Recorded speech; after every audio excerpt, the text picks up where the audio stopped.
Welcome back to the channel, everybody. Thank you so much for joining me and allowing me to continue to be your daily advocate. If you're new here or you're not subscribed for any reason, please do me a huge favor and hit the subscribe button. Thank you to all of you who have been watching and following me for so long. It truly means a lot, and I'm glad that I can be this person. As Pippa says, this new shift in power is going to put clashes between the U.S. and China. And if you haven't noticed yet, these two superpowers have been on a race to be the earliest adopters of the latest tech in the market. China had a great head start with 5G, and Ripple was the first time that the U.S. could catch up. Unfortunately, instead of fully embracing their own crypto company, the U.S. decided to sue Ripple, which is weird. On the other hand, China held Ripple's hand, and they've already begun adoption of this framework. Do you see a pattern here? Yep, we are soon going to see a shift to CBDCs, and decentralized blockchain will also have mass adoption. But which country will be at the forefront of this new revolution? Sorry to say, but if the government keeps delaying their own cryptos, we could see China take the lead. And why not? The U.S. is self-sabotaging itself by attacking the one ace in their deck of cards instead of joining hands. All the same, I'm glad we still have a well-structured justice system despite the problems that are currently occurring in court. Eventually, Ripple will win the case. When that happens, no one can ever stop this coin. On the bright side, XRP will be the first crypto to get full crypto regulation clarity, even when the laws finally take hold. Yep, I said it. Aside from Bitcoin's and Ethereum's flimsy hall pass that they got from the SEC, XRP will be the only crypto that will be on the right side of the law. What's more, RippleNet has the right framework for central banks to launch their CBDCs on this network. And we know CBDCs are the next wave in the crypto market, aside from NFTs. CBDCs will eventually take over the crypto world, and that will change the fate of all stablecoins. So instead of saving up your cryptos in stablecoins, it's high time you choose another crypto. For instance, XRP. Soon enough, XRP will hit $3, and that will happen right under our noses. That move should eventually lead to 2 digits and higher for this crypto. Crypto bull XRP also noted the same thing. Chances are, according to current market trends, XRP will likely follow the April 2021 structure, and that will lead this crypto to $3 in the next 2 weeks. So guys, now is the perfect time to ride the XRP train before it's too late. This coin is set to be even more expensive than Bitcoin, and we should be ready for that. XRP could be the 2022 gold rush opportunity that we've all been looking for, and to be able to finally retire early. Moving forward, we have this particular tweet from John Deaton. It says, "If the House flips, I remain confident the Oversight Committee will have no problem bringing Gary Gensler to the Hill to answer questions about several issues related to digital assets, including inquiries regarding ethics, conflicts, and appearances of impropriety."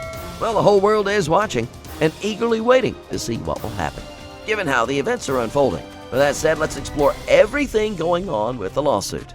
If we look into the Ripple versus SEC lawsuit, it has become rather obvious that Ripple holds the winning hand now. Following news posted on Yahoo Finance, we can see that Ripple Labs has not only won procedural victories after procedural victories, but it also has evidence of SEC employees making remarks that contradict their own case. If things were to escalate any further, it appears that Ripple will be able to utilize these statements in court. Ripple now has all of its resources to either win at trial or reach a favorable settlement. The fact that Ripple has written statements from SEC employees that undermine their own case is the most compelling reason to believe it will win the SEC lawsuit. A transcript of SEC official William Hinman explaining that cryptocurrencies aren't securities is one major piece of evidence that Ripple wants to be presented at trial. The Securities and Exchange Commission is attempting to establish that Ripple Labs made an unregistered securities offering. If XRP isn't a security, Ripple Labs couldn't possibly have done what is being claimed. We also have formal statements from SEC officials stating that cryptocurrencies are not securities. The SEC, Securities and Exchange Commission, requested that the comments to this effect be omitted from the trial. Unfortunately for them, Ripple's lawyers asked the judge to dismiss those motions. Isn't it interesting how the Ripple plans to use the SEC's own statements against them in court? Another strong point in Ripple's favor is the litigation is that it has a long history of procedural victories. in addition to the motion on Hinman's words listed above, Ripple has also won on deposition of a judge who have said Ethereum isn't a security, obtaining the admission of multiple documents to the trial, and having a number of SEC motions thrown out. These may not appear to be significant. However, when taken collectively, they show that Ripple is gaining traction. They could also imply that the judge sympathizes with Ripple Labs, albeit this is more speculative. But what impact will all of these have on XRP? Obviously, if Ripple wins the lawsuit, it will be beneficial to the company. Will it, however, be beneficial to XRP? First, it would generate positive attention, potentially increasing interest in and demand for XRP. What's more, Ripple Labs would be relieved of the burden of paying out $1.3 billion plus interest and submitting securities registrations, allowing them to focus on community support. And lastly, it would eliminate the incentive for Ripple insiders to sell XRP coins in order to raise funds for the $1.3 billion payout. A victory for Ripple Labs could boost the price of XRP. Of course, whether or not this effect occurs has to be seen, but from afar, it appears to be possible.